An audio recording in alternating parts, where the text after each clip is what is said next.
નમસ્કાર દર્શક મિત્રો, હું દિવ્યાંશી લાઈવ ભરૂચ ન્યૂઝમાં તમારું સ્વાગત કરું છું. નિહાળી આજના સમાચાર. અંકલેશ્વર શહેરમાં સોનાના દાગીનાની ખરીદીના બહાને બે ભાઈઓ 15 લાખની છેતરપિંડી કરતા સોની દ્વારા પોલીસ સ્ટેશન ખાતે ફરિયાદ નોંધાવી હતી. અંકલેશ્વરની શ્રી દર્શન સોસાયટીમાં રહેતા અને જ્યોતિ ટોકી સામે મારુતિ કોમ્પ્લેક્સમાં સોના ચાંદીના દુકાનનો વેપાર કરતા નિલેશભાઈ ધીરજલાલ સોનીએ એ ડિવિઝન પોલીસ મથકમાં ફરિયાદ નોંધાવી છે. ફરિયાદમાં જણાવ્યા અનુસાર તેમની ઓળખાણ ધરાવતા વાલિયાના ડેલી ગામના જયદીપસિંહ નરપતસિંહ ગોહિલ અને તેમના ભાઈ દિગ્વિજયસિંહ ગોહિલે ખાનગી ગોલ્ડ ફાઇનાન્સમાં ગીરવે મુકાયેલા સોનાના દાગીના છોડાવવા માટે મદદ માંગી હતી. બંને ભાઈઓએ દાગીનાના વેચાણ કરવાની ખાતરી આપી નિલેશ સોની પાસેથી આરટીજીએસ તથા બેંક ટ્રાન્ઝેક્શન મારફતે કુલ ₹15 લાખ પોતાના ઓળખીતાના ખાતામાં જમા કરાવ્યા હતા.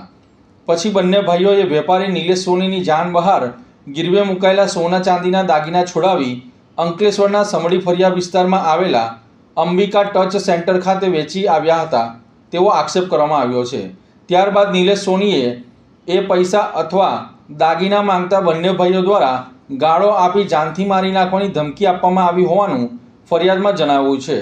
આ સમગ્ર મામલે અંકલેશ્વર શહેર પોલીસ દ્વારા છેતરપિંડી, વિશ્વાસઘાત અને ધમકી સહિતની કલમો હેઠળ ગુનો નોંધી વધુ તપાસ હાથ ધરવામાં આવી છે. ભરૂચ નવીપુર ખાતે વહેલી સવારે વીજ કંપની દ્વારા અચાનક ચેકિંગ હાથ ધરાવતા વીજ ચોરોમાં ફફડાટ ફેલાવ્યો હતો.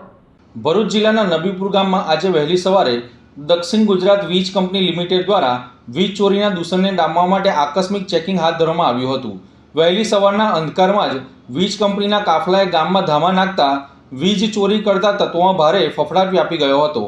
ચેકિંગની કામગીરી દરમિયાન કોઈ અનિચ્છનીય બનાવ ન બને તે માટે પોલીસ અને ડીજીવીસીએલના સિક્યુરિટી સ્ટાફનો ચુસ્ત બંદોબસ્ત રાખવામાં આવ્યો હતો.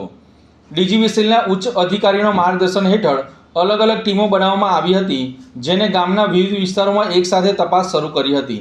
ખાસ કરીને રહેણાંક વિસ્તારોમાં ડાયરેક્ટ લંગરિયા તેમજ મીટરમાં કરવામાં આવતી ગેરરીતિઓ પર વોચ રાખવામાં આવી હતી.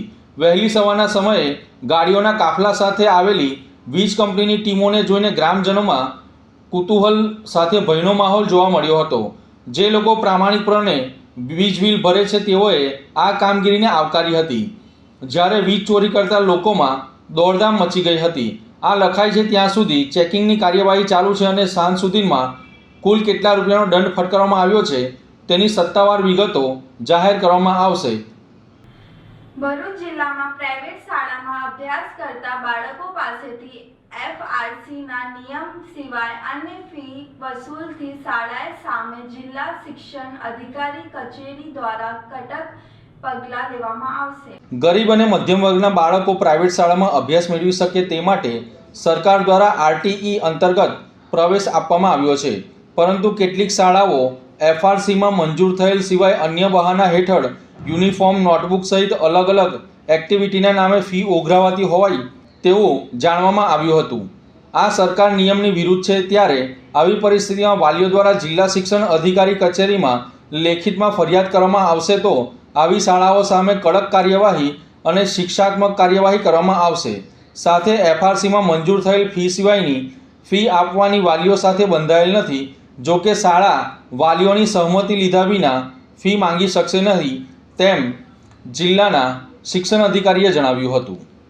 રાઇટ ટુ એજ્યુકેશન અંતર્ગત એટલે કે આરટીઈ અંતર્ગત બાળકો પ્રાઇવેટ શાળામાં શિક્ષણ મેળવે છે અને આ શાળાઓની ફી સરકાર દ્વારા ચૂકવવામાં આવે છે. જાણવામાં આવ્યું છે કે ઘણી બધી શાળાઓ આ સરકાર દ્વારા જે ચૂકવાતી ફી છે અને એફઆરસીમાં મંજૂર થયેલી જે ફી છે તેના ઉપરાંત પણ વધારાની ફી અલગ અલગ બહાના હેઠળ લેતી હોય છે, જેમાં યુનિફોર્મ માટે, ટેક્સ્ટબુક માટે, પર્ટિક્યુલર નોટબુક્સ માટે અને બીજી અલગ અલગ એક્ટિવિટીઝ માટે વધારાની ફી ઉઘરાવતી હોય છે. તો આ બિલકુલ સરકારના નિયમની વિરુદ્ધ છે અને મને જો કોઈ વાલી દ્વારા લેખિત આધાર સહિત ફરિયાદ મળશે તો એવી શાળાઓ વિરુદ્ધ કડકમાં કડક શિક્ષાત્મક કાર્યવાહી કરવામાં આવશે. બાળકોએ અને વાલીઓએ આ સમજવાની જરૂર છે કે એફઆરસીમાં મંજૂર થયેલી ફી સિવાયની વધારાની ફી આપવા માટે તેઓ બાધ્ય નથી. શાળા તેમની પાસે કમ્પલસરી આ ફી લઈ શકે નહીં. વાલીની સંમતિ હોય કોઈ એક્ટિવિટી કરાવવા માટે વધારાની ફી ચૂકવવાની તો વાલીની કન્સેન્ટ લીધા પછી જ તે ફી ચૂકવવા માટે વાલીને જણાવવાનું છે. અન્યથા વાલી ઇનકાર કરે તો શાળા તેના માટે તેને બાધ્ય કરી શકશે નહીં. આવી ફરિયાદો સામે કડક કાર્યવાહી કરવામાં આવશે. Ankleshwar B division police station ખાતે ભરૂચના એસપી અક્ષરાજ મકવાણાના અધ્યક્ષ સ્થાને ઇન્સ્પેક્શન તેમજ લોકસંપર્ક કાર્યક્રમ યોજાયો હતો. અંકલેશ્વર શહેર બી ડિવિઝન પોલીસ મથકમાં વાર્ષિક ઇન્સ્પેક્શન અને લોકસંપર્ક કાર્યક્રમનું આયોજન કરવામાં આવ્યું હતું, જ્યાં ભરૂચ જિલ્લા પોલીસ વડા અક્ષયરાજ મકવાણા વિશેષ ઉપસ્થિત રહ્યા હતા. પોલીસ કર્મીઓએ તેમને ગાર્ડ ઓફ ઓનર આપ્યું હતું. આ બાદ એસપી દ્વારા પોલીસ મથકની કામગીરીનું ઇન્સ્પેક્શન કરવામાં આવ્યું હતું. સાથે જ લોકસંપર્ક યોજાયો હતો, જેમાં અંકલેશ્વર વિભાગીય પોલીસ વડા doctor Kushal Ojha, Ankleshwar B division police મથકના પોલીસ ઇન્સ્પેક્ટર સહિતના પોલીસ અધિકારીઓ અને કર્મચારીઓ ઉપસ્થિત રહ્યા હતા. આજરોજ અંકલેશ્વર બી ડિવિઝન પોલીસ સ્ટેશનના વાર્ષિક તપાસણી અર્થે અમે લોકો અહીંયા આવેલા છીએ. મારી સાથે અમારી પૂરી ટીમ હોય છે.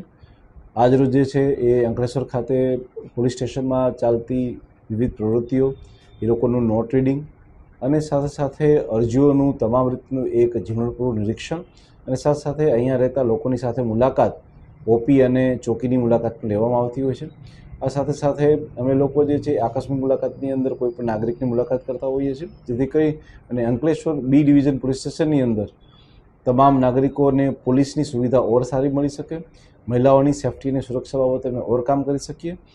જેટલી પણ અહીંયા ઇન્ડસ્ટ્રીઝ છે તેની બી સાથે મુલાકાત કરીને ઇન્ડસ્ટ્રીના કોઈ પ્રશ્ન હોય તો એ હલ કરવા માટે પણ આ વાર્ષિક ઇન્સ્પેક્શન દરમિયાન કામગીરી થતી હોય છે. જય હિન્દ.